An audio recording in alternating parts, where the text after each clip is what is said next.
That's when I realized that my life lessons and passion would likely always revolve around the voice, personal and creative expression, and helping others to feel their most vibrant and find their own voices as well.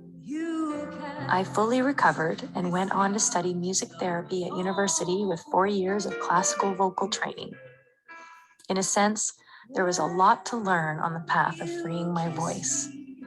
Of course, I mean this physically, as well as technically, emotionally, psychologically, and figuratively.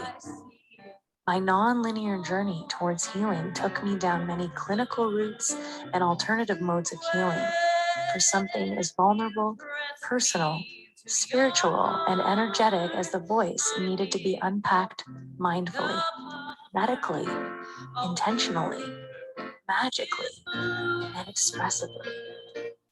It was most definitely a collaborative approach.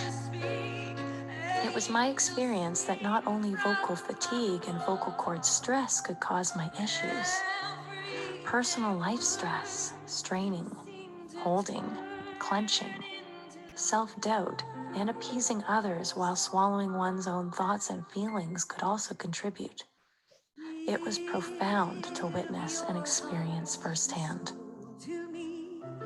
My incredible surgeon, Dr. Attia, and his team were brilliant, and they took very good care of me. The surgery itself could not have gone better, thank goodness. And the follow-up care went above and beyond. I am grateful still to this day. I thought I would eventually primarily work with women also looking to find their own unique voices. However, during my studies, I became very interested in working with people living with dementia. I witnessed incredible outcomes and was drawn deeper and deeper into the work. I did my internship at a massive long-term care home for veterans in Ottawa called the Curly Rideau Veterans Health Center.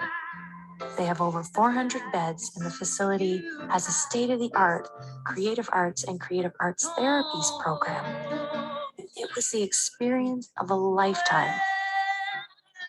I now have many years' experience myself working in long-term care with people of all ages, and there is never a dull moment.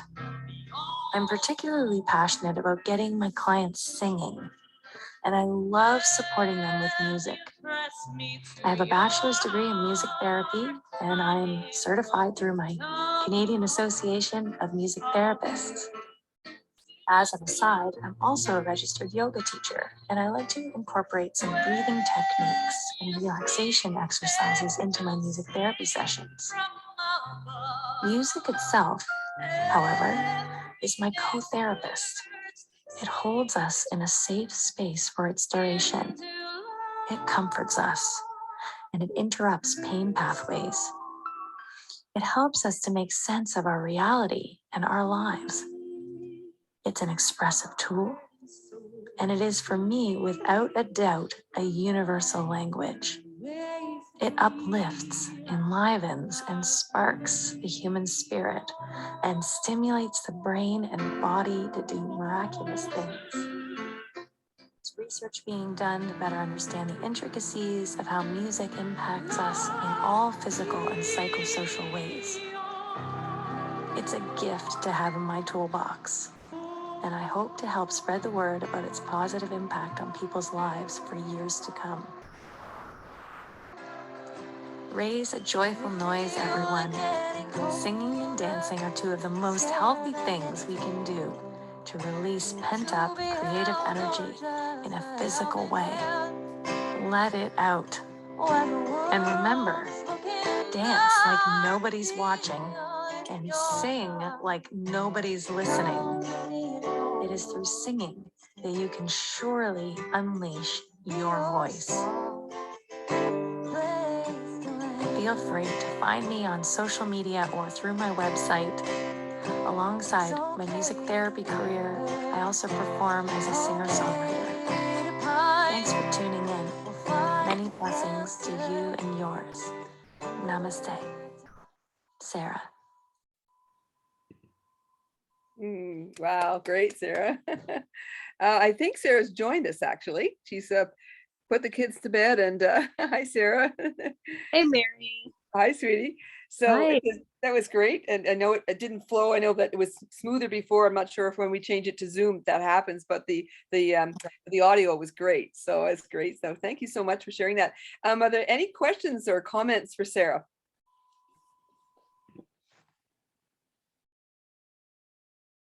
Yeah, I have just a comment.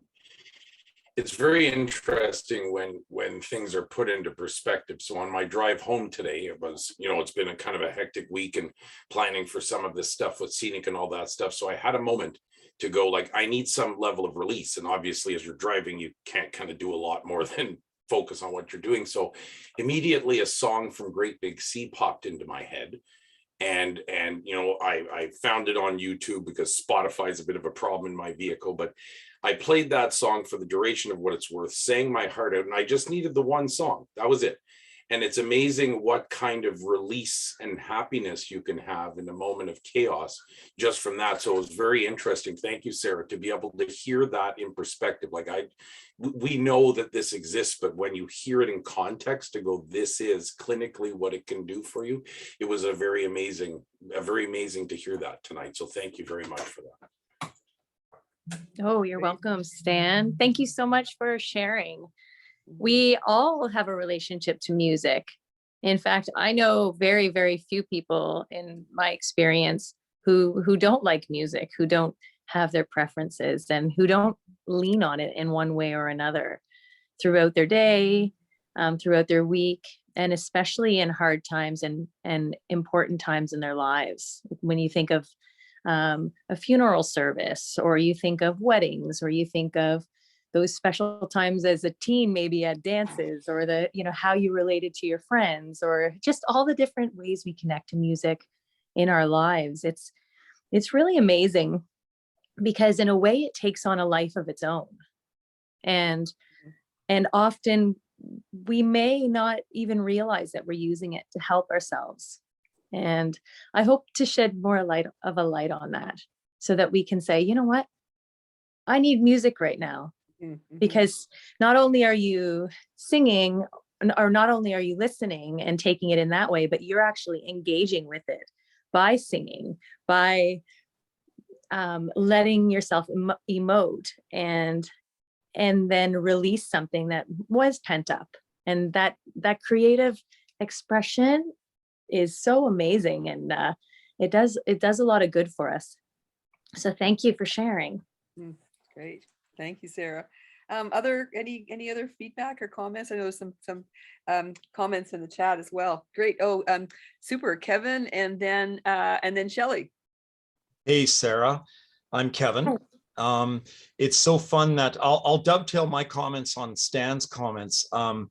I've been a music educator for almost 30 years now, and right now, as a response to sort of to COVID at my school, I've introduced sort of a culminating activity for the semester that is all about active listening and using like a mood meter to assess the individual student's mood both before and after playing music. And then I've encouraged them to blog about what they're feeling prior to the music, sort of the self-directed music therapy, and then after. And it's been highly successful. In fact, so much that I'm kind of pursuing another idea, and I may have to communicate with you outside of this, because I think it's something that really excites me, and Mary knows a little bit about it. And but yeah, music is transformative, and just listening, as Stan was saying, like sometimes it just takes one song.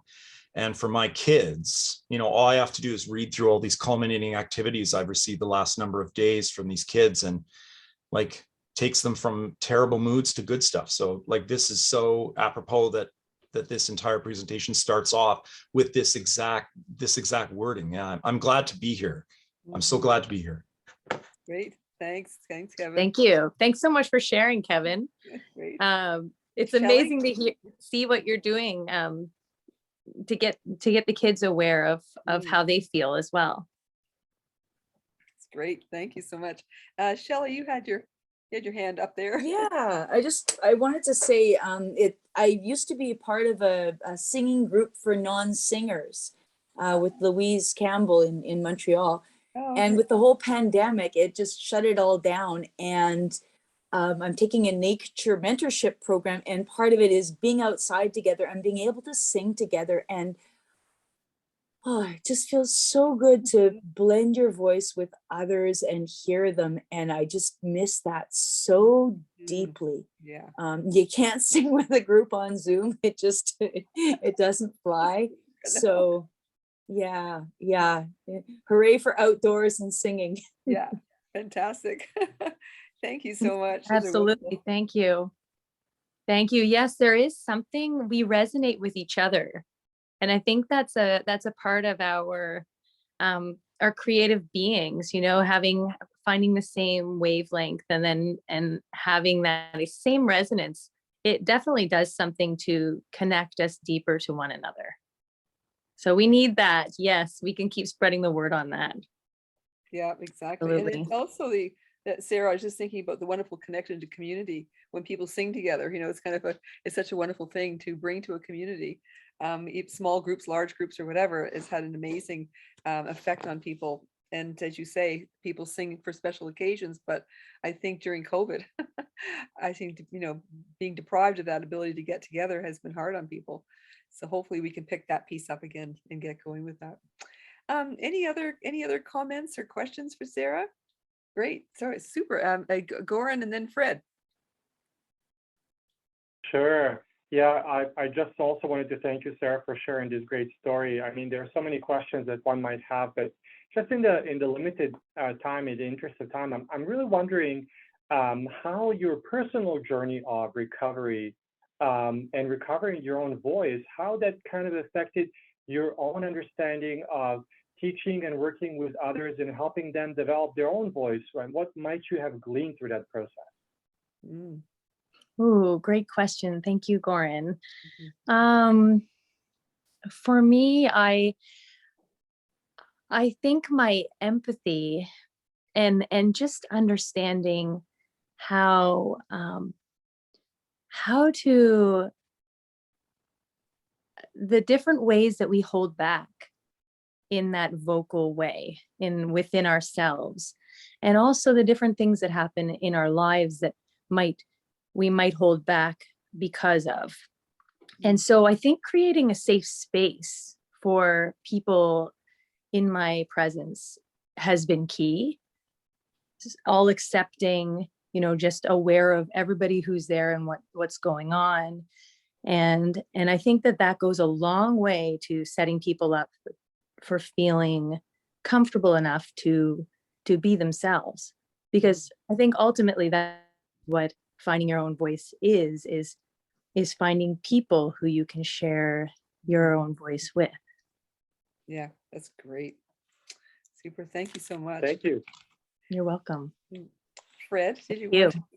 And I wanted to add to that by building on the metaphor for harmony and the power of singing in unison and then breaking off into parts, and how the collectiveness, I think it's just a powerful medium for illuminating community, and how sometimes, yeah, we are in step, but sometimes we do our parts, but the four parts come together to make it a more powerful thing. And I'm worried, I'm on the West Coast, sorry for being a few minutes late, the school just got out. The multiculturalism that we've got, there's a lot of people that are forcing their kids into things like Royal Conservatory, driving the joy of music out of them, or they're signing up for academic technical courses and the electives like music are disappearing. And I'm worried that the ability of our society to harmonize is going to disappear as well. And I'm hoping that there are initiatives like you were talking about, a group for non-singers, or working in the different places to bring that back, because it is so gorgeous the way it moves our souls. Yeah. Oh, well said. Moves our souls. Thank you so much. Great, wonderful comments about that. And Sarah shared her website there, so a chance to kind of connect with her if you want. I encourage you. She's doing really wonderful work, and it's a chance to kind of carry that conversation further. And again, with Kevin Baker, who is also working in the whole area of music and voice. So I think that that was fantastic. So Sarah, thank you so much. Are there any other questions or comments for Sarah's session this evening? Great. Thanks again. It was really wonderful, Sarah. Thanks, And, Mary. yeah, wonderful. And thank you everybody for tuning in. Yeah, it's great. Thanks again. So we're changing direction a little bit here and moving to another video. This one was done. I was thinking about what could I send him? What would be something that'd be interesting to see or share about what I do. And one of the things that struck me is that during the pandemic, I've had an incredible. I mean, the students have just done amazing work. I mean, so during, again, that notion of community coming together, making art, sharing art, and so on, and how powerful it was. So I focused on talking a little bit about that and looking at some of the projects and things that I did during the pandemic with students. And I talk about that in this video. So I won't cover what I say because I was interviewed and I was interviewed by my PhD student who's online right there, that Charles Pan at the bottom there, who has COVID at the moment. And I'm so very glad that you're here.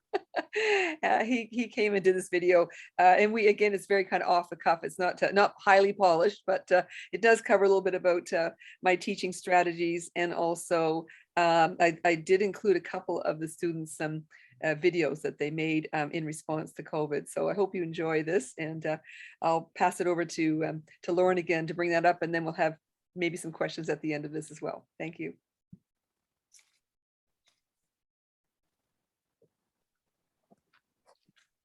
We'll see if the audio should work this time, but just interrupted if not, and I'll get that sorted out. So hopefully it's on our side right now.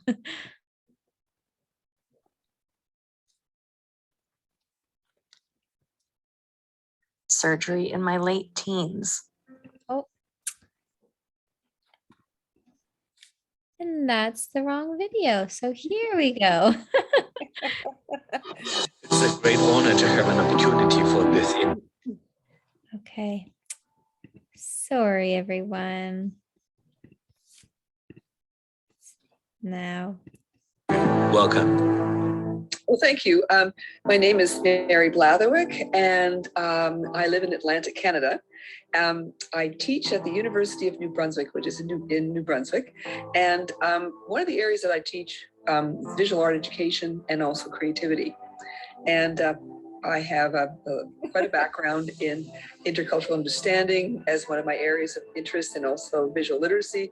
But now I'm focusing on creativity, but particularly interested in collaborative activities that take place both in school and in the community.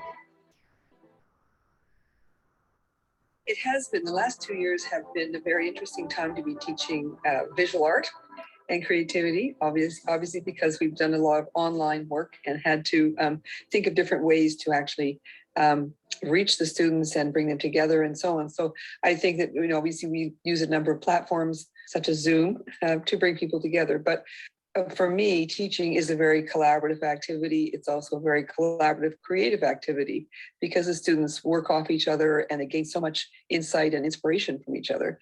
So online was something that we did a lot of work with that in the visual art area, shared some wonderful interactive processes, even though we were using it on online platform. But we also talked about themes that were very personal to them and used visual arts as a way to express that. So it was possible to do this kind of work, and we did do some investigative work around our personal response to the kinds of situations that we were in during the last 2 years. Designing the projects for me as a creative educator, it's always very important that the students not only gain more expertise in certain areas of art making, but they also have an opportunity to express personal views. Obviously, certain art forms present themselves in a way that allows for more collaboration. The pandemic, it really cut us off. It isolated us. And so I set a project for them. One of the projects was dealing with some aspect of the experience that you've been through in the last 2 years that you would be willing to share. with other students and so on. So that became, it was a video project, and the choice of the video project was specifically so that they would, in fact, connect with people in their community, maybe work with a member of their family, so that collaboration was very much part of the creative process. 3 areas that I find really powerful in terms of the art making, and also there are things that require sometimes a certain amount of collaboration, and that would be ways of thinking. So I encourage them to think divergently and convergently and also critically. So they're asking lots of questions. So that also starts a dialogue, and that's usually with themselves, but also could be with a group of people they're working with. We also do a lot of work around sensory learning. I want them to become very aware of what they hear, what they see, what they feel. And again, some of those activities are collective activities, so they're comfortable sharing maybe something they see in a painting, something that they hear. Maybe there's a sound outside the window. So attuning them to their sensory abilities and capabilities. And the third thing is teaching them about different modes of communication. So we not only talk about numbers and letters, but we talk about sound, movement, and image. And those 3 areas also often include collaboration. So all of those aspects of the creative, of when we are creative and when we use those different things together, can create an openness and an acceptance of the efforts that they make in our classes, because we are not working with necessarily, they're not art specialists. They often are students who are coming from a generalist background and looking at the visual arts as one area of learning. So, unfortunately, the pandemic was a time of loss for me. I have a lot of grief over the things that happened, and I don't really feel ready to talk about them yet. But other than life events, something did change for me during the pandemic. In my class, I encourage a lot of sharing. So there's a lot of critical thinking happening in the course. And I think that is one way that you pull all those factors together. And the course was called Creativity, Images, and Meaning. So we were looking deeply at how images convey meaning as examples of some of the work that was done in response to that project, dealing with personal response about an experience you may have had, or that would capture your sense, or something that you gained or that you did during the pandemic. I started to see things differently. I mean this literally, visually. I started being able to see things in greater detail than I had before. I noticed the different colors in rocks, the amount of branches on a tree. The world suddenly had more dimensions, more depth. I did some research into this, into the brain and the changes it goes through. And what I stumbled upon was actually something developmental. I think the concepts of neurodevelopment are generally known. The infant brain develops more nerve synapses at a greater rate, and the adolescent brain is still young in developing its frontal lobe. In your 20s, though, many things are still happening. I found out that something called your intracortical myelin is still developing. It's a protein structure in your brain, and basically, it allows for rapid transmissions of neural information along neural fibers. The more it develops, the faster neural information can transmit. It affects the visual information that you receive, because the faster you process information, the more you can take in. The fact that I was seeing more was because I could see more. And your intracortical myelin is now thought to be developing until you're 35. I was 27 when the pandemic hit, and I can't help but hypothesize that my brain reached some new milestone, some new threshold of this important matter. Because even though I felt like this, I saw this, and this, and this. And at first, I wondered if this was a grief response. But I've been through grief before, and this felt different. This was like a chemical change inside my brain. It made me want to look at absolutely everything. It was almost overwhelming, except suddenly seeing gave me energy. Energy and visual information and ideas. It's like before, I had been receiving the world as its structures, its gestures. but now I was receiving the minutiae. I saw leaves everywhere and pearly seashells and shadows between the blades of grass.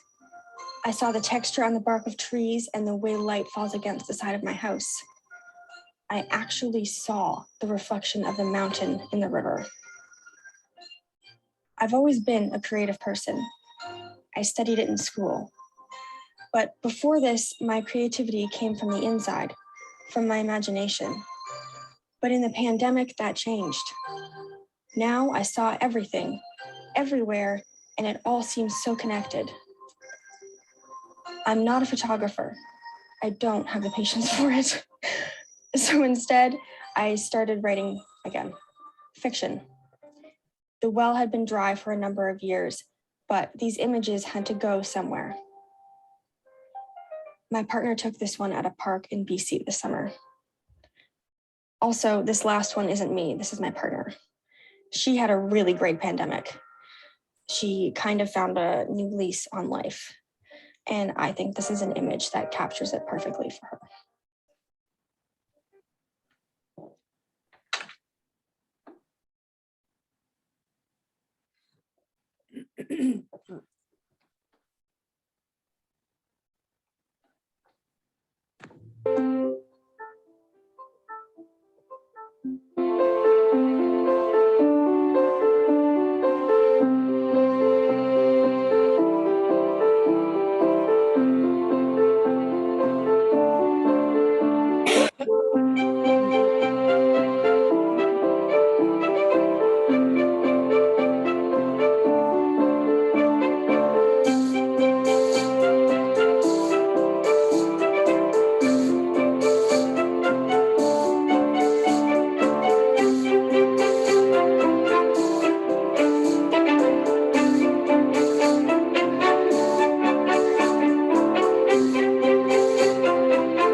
Art is looking for response. And even the idea of response is the involvement of other people. So I think that encouraging different art forms in the class, the exploration of personal experience, and allowing them to have free license to explore, whether, as you say, about nature, involving themselves, looking at nature in a different way, maybe looking at a relationship in a different way, is seeing how they would how they bring those things together, how they bring their love of something together, how they look at the world around them, how they felt in terms of the experience they were going through in isolation. I mean, isolation was a very big factor for many students and for all of us during that time. So I think being able to express that and using visual art and creative means to do that is really, really important for students, and I know something that I really work towards in the courses that I teach.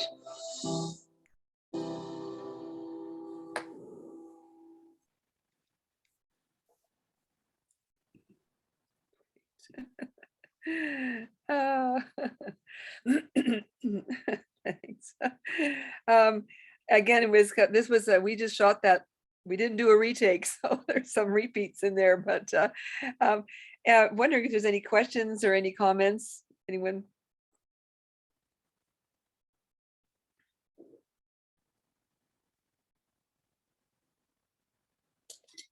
Oops. Okay, Goran has his hand up. Wow, I mean, what a powerful video. Thank you so much for sharing, Mary, and the team is just so inspirational. Again, I have so many questions to ask. I'll leave certainly some of them for friends and colleagues here on this call, but it's just so interesting, you know, to see how people were affected by your approach to encouraging creativity and visual art through actually kind of embodying different ways of seeing and you know, exploring and experiencing the world.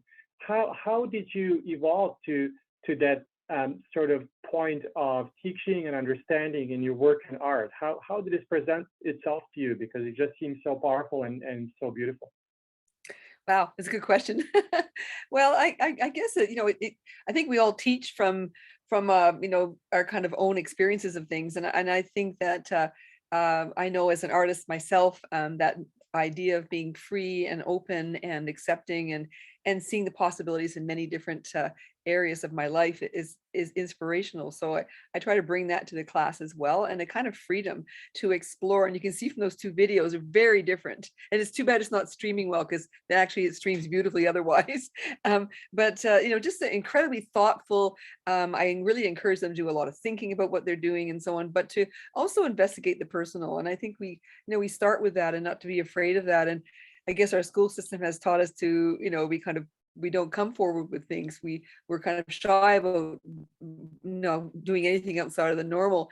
And so the art class, or being able to teach in a way that encourages them to be open and share, is, to me, the point is to be able to kind of be comfortable. And so I create a space in the room that's very comfortable for sharing, and very non-judgmental atmosphere.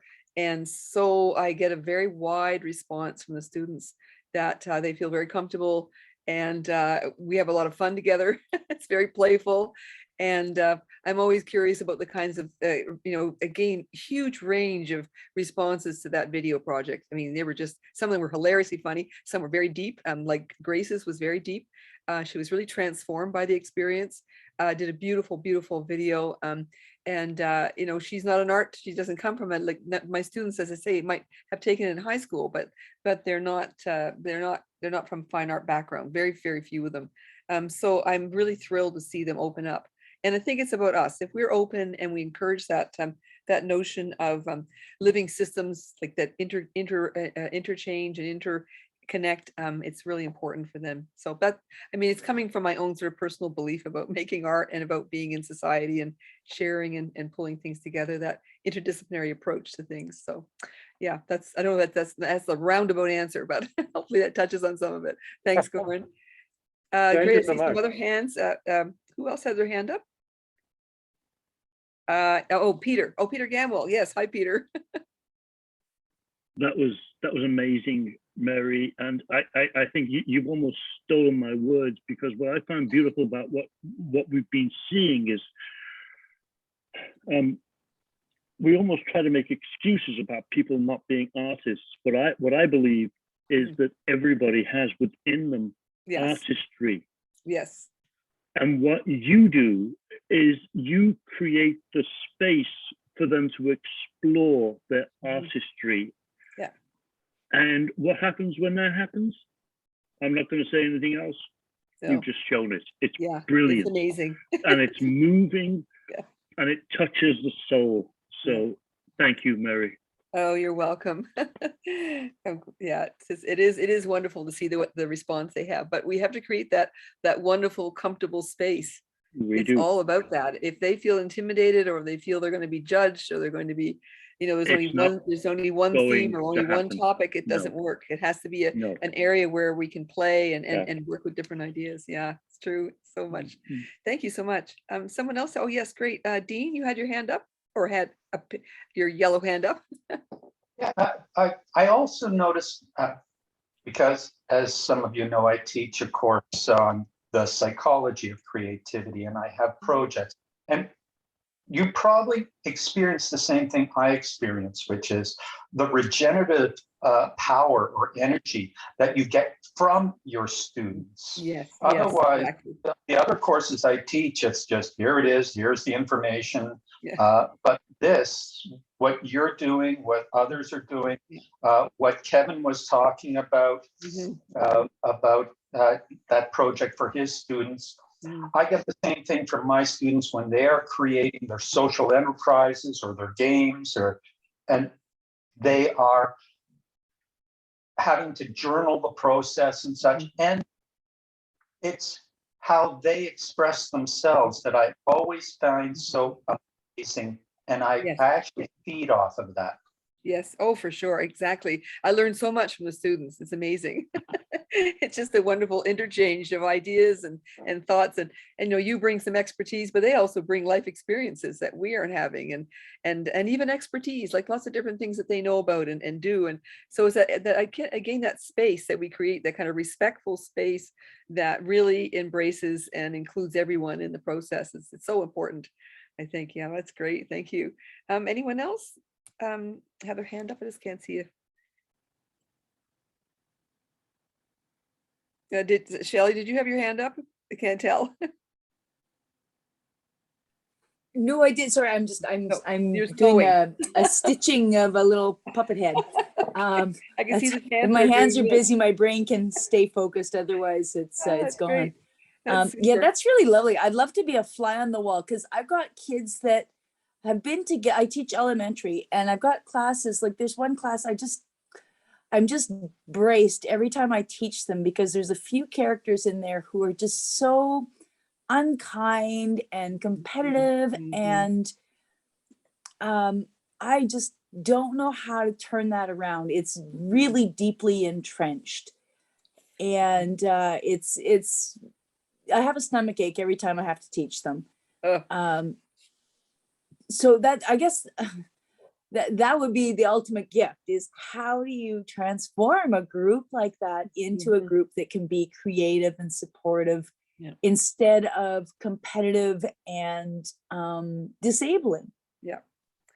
Well, the first thing that comes to mind for me, and I taught a lot in the schools, and I've taught every range of student possible, from the ones that just got out of prison to whatever. But anyway, I often would work individually. Like if I had a student who was in any way kind of difficult, or needed extra time, or was always kind of needing attention, like negative attention or whatever it was, I would figure out ways to work with them individually, so that I kind of won them over.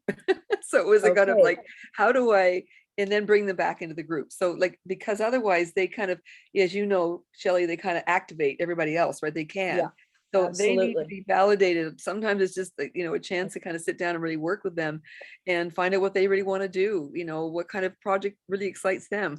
And so in a sense, I often use that in my teaching, was instead of something that would be negative or in any way punitive, the opposite. It's like, so they're like, what? I'm getting special attention. I'm such a little brat. But in fact, actually it had an amazing effect on them, and it often brought them around. So just if you can think about that, if you have time to work with them individually and get to know them a little bit, and then find out what really makes them tick, I find it really makes a huge difference. Thank you. That's really good counsel. I appreciate that. Great. Thank you. Any other comments or questions tonight? Oh, Sarah. I just wanted to come on, Mary, to say thank you for sharing some of what you're doing with your students, obviously their work is just exquisite, and they must have loved being with you through the pandemic, to have an outlet, to be creative and to be given an opportunity to be creative when they're when maybe most of their life doesn't have that, outlet. And Charles too, if you're still here, beautiful job on Mary's video. I know the kind of time that you put in, and I appreciate that so much. So I just wanted to say a shout out to you as well. Yeah, thank you. That's great. Yes, Charles is great, and I'm sorry that he's not feeling well. He can't take part with us tonight. Actually, much better now. Oh, you're better now. Oh, good. Oh, good. And also, Sarah, actually, my first major is piano as well. I'm used to classic, piano performance. Mm. So, amazing. Yeah, sometimes arts is actually, I think it's kind of connected together. So when I change my major now into the art and the creative side, in the visual art side, actually, I feel like the transition is quite smooth. A lot of things they are very, very much the same.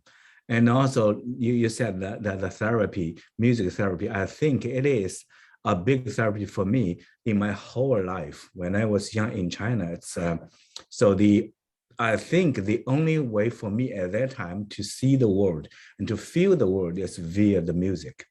When I first time to touch Bach, Mozart, it gives me different, the feeling, especially at that time. As only very, very few students can study classical music. So it do give me a therapy. Until now, anytime when I feel upset or something, music always give me different feeling. And also the visual arts as well. It's given me the new way and very creative way to see the world differently. Yeah. Beautiful. Great. That's wonderful. Thank you. Great. Thank you so much for the feedback and for the comments tonight, and for joining us, because we, as I say, we're kind of like, how are we going to do this? And I'm sorry about the streaming. I don't know. I think with Zoom, it's tricky sometimes to transfer a video and get it to play very smoothly, but they do play smoothly. And maybe if you're interested, if you want to get in touch with us, we can send you the link, and you'll see them in a better way. But fortunately, then also I was glad they didn't stop, because that's my biggest fear, that suddenly it'll freeze and then we don't see the end of the actual film and so on, or the video. It was wonderful to see everyone tonight, and I hope that people will go on to some other sessions. There are a lot, there's a huge number of things going on. And I think Kevin, I don't know if he's still with us right now, he's got one that's just following, I think at 8, if I'm correct. So you may want to move on to another session about music. So that might be exciting as well. And Kevin, do you have your link there? Do you want to send the link, or do you want us to? Oh, sure. Yeah, I've got, yeah, gosh, I was not thinking as forward as your wonderful organization, Mary. I was just kind of like, oh, let Eventbrite just do it. We can go on and check it, but I'm just thinking if anyone isn't registered right now, they might want to. I think I got one space left. It's unbelievable, and just the old, yeah. Well, probably not. We'll go check it out, and hopefully you'll have some of the same people move on to the next session. Yeah.